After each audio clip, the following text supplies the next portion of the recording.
Well, good afternoon and good evening. Graduates, before I start, I want to ask all of you to do one final exercise for me. I want you to close your eyes, be perfectly still and quiet, and literally do nothing for 20 seconds, but picture your life as you want it to be in the future. Go out 5 years, 10 years, 20, 40, whatever you want, but just be still for a moment and see yourself in the life you wish to have. We're going to come back to this later.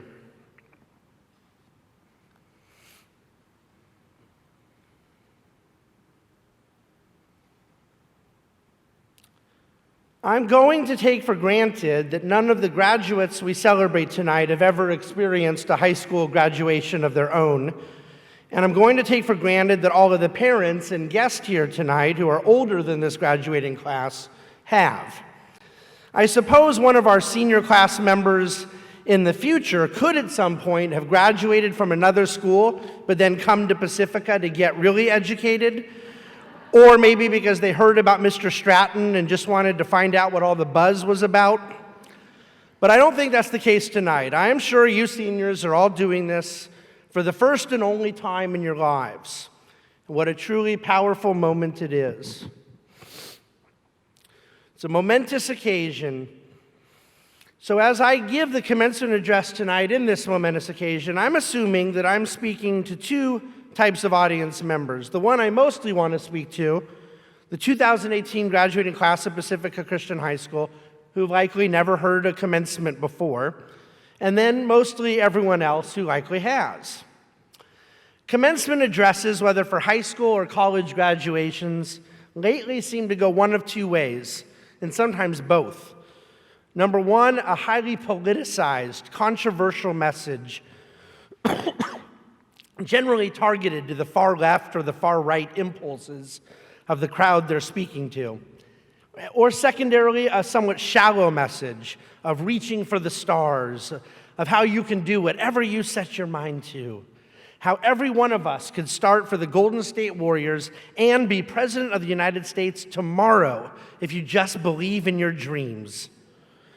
Well, I've opted to go for number one, a very controversial and political message that will forever keep me from being allowed to talk to donors. I'm just kidding. Someone check Mr. O'Neill's pulse. No, I'm not going to insult the memory of this momentous evening with tribalistic partisanship.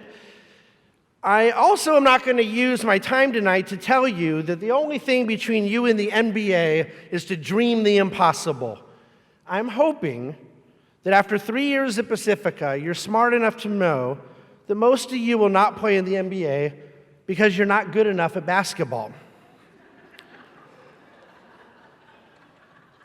I would like to say that it was not too long ago that I myself was sitting just where you are, cap and gown in tow, ready to begin the adult life I had spent years preparing for. I would like to say it, but it would be a lie because I'm now old and overweight with gray hair. 26 years ago does not qualify as not that long ago, and I have the self-awareness to admit it. And to realize that for some of you, you really, really can't say it. But part of it is true, in that I do actually remember being at my graduation like it were yesterday. And though I very honestly don't remember the commencement address, just as most of you likely will not remember mine, I remember vividly the event. I remember fondly the anticipation of beginning my adult life, to begin the cause of fighting the good fight. I remember the excitement I felt for sitting about my own quest for meaning, and I remember the hope I had for a life of purpose and meaning. I remember those things because they defined where I was at age 18, ready to graduate high school, ready to take the world on. And I'm not lying when I say that despite my self-deprecating jokes about the years, pounds, and gray hairs I've added, I actually have that exact same vigor for life every single morning today. And it is the quest for meaning I want to speak to you about in our time together today. That quest for meaning that I believe is the key to a happy life.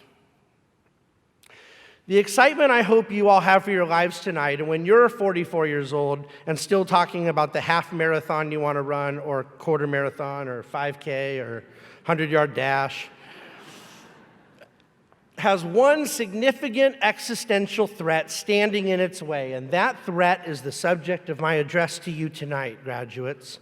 It's the great demon of the good life. What you do with this will, in my opinion, be the single greatest indicator of the kind of life you will end up having, and that is the need, above all else, to repudiate, reject, and avoid cynicism. What do I mean by cynicism? Interestingly, Google Dictionary defines cynicism as an inclination to believe people are driven purely by self-interest, a definition I find far too narrow. For I do not just refer to rejecting a skepticism about the intentions of other people, but rather a wider, far-reaching mentality that assumes everyone is out to get you, or that everything ends in disappointment, that nobody's sincere, that there's no real friendship, that all of life is just transactional. These things belie cynicism, and I'm asking you today to reject that thinking. I'm asking you to reject the spirit of negativity, of victimhood, of pessimism, of defeatism, all of the classic catalysts to self-pity, misery, and eventually despair. For 100 years, those in the commanding heights of culture, from the academy to the media to the arts, have forced upon us a belief system rooted in humanistic materialism. But now they seem completely ill-prepared to deal with the fact that it worked. People believed them. Their secular fantasies were adopted, and many seem either surprised or discontent with the results. Transcendent meaning has been stripped from our understanding of the world. People are now considered to be the raw material of which the machine is made, as Bastiat said of Rousseau's horrid view of man. I am sorry to say that the prevalent worldview in this day and age offers a view of man, of purpose, of society that leads to cynicism. It treats life as a series of transactions, and it does so devoid of transcendent truth, and this is, if anything, a gracious definition of nihilism. A life of mere transactions, devoid of truth, is hopeless. So we mask, and we usually mask well.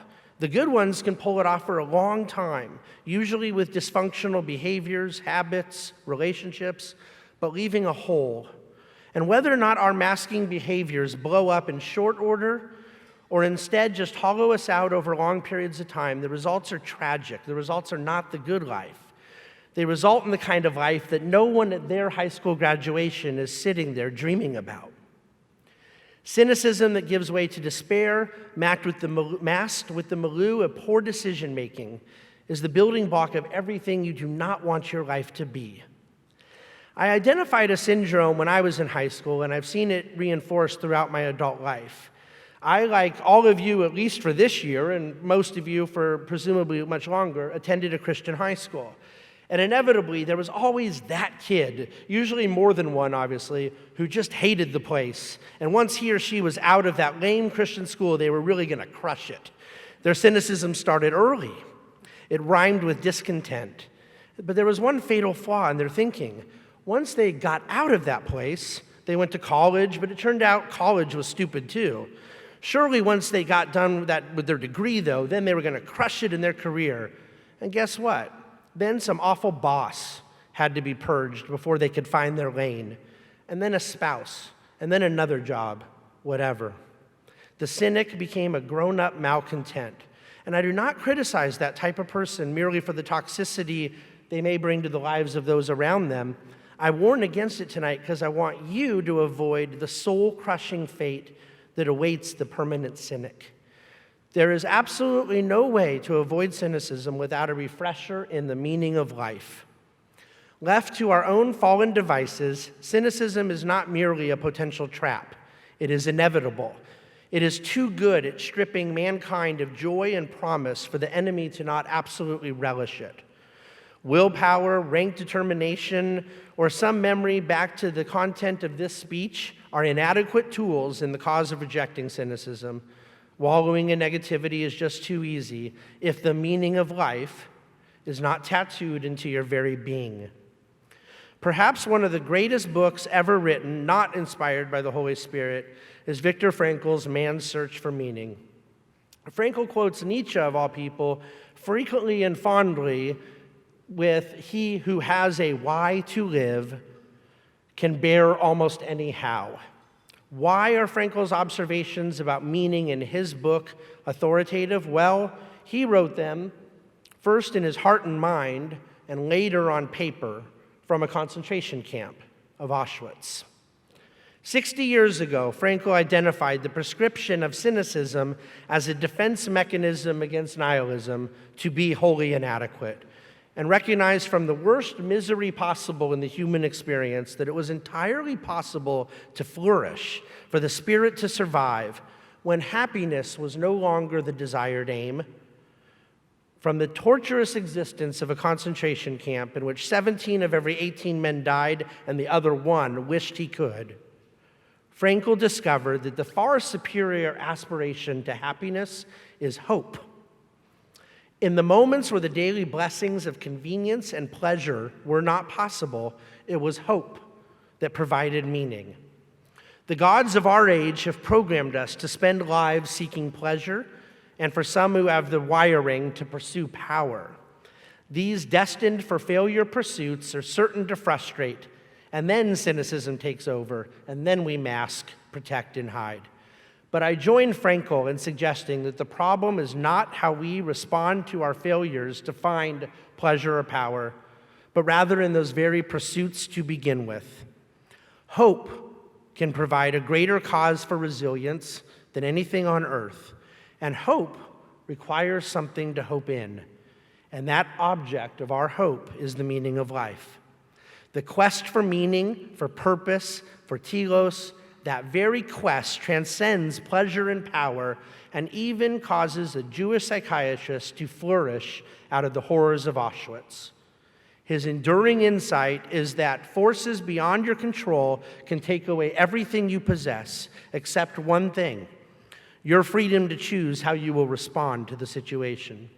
The fact of the matter is your decisions will have a lot more to do with how your life turns out than your conditions will. You may choose to be cynical about the task presented to you in your life. You may choose to be cynical about those who will surround you as you engage in your life's tasks, your family, friends, neighbors, coworkers, etc. Or you may choose to find meaning in the taskmaster of your life.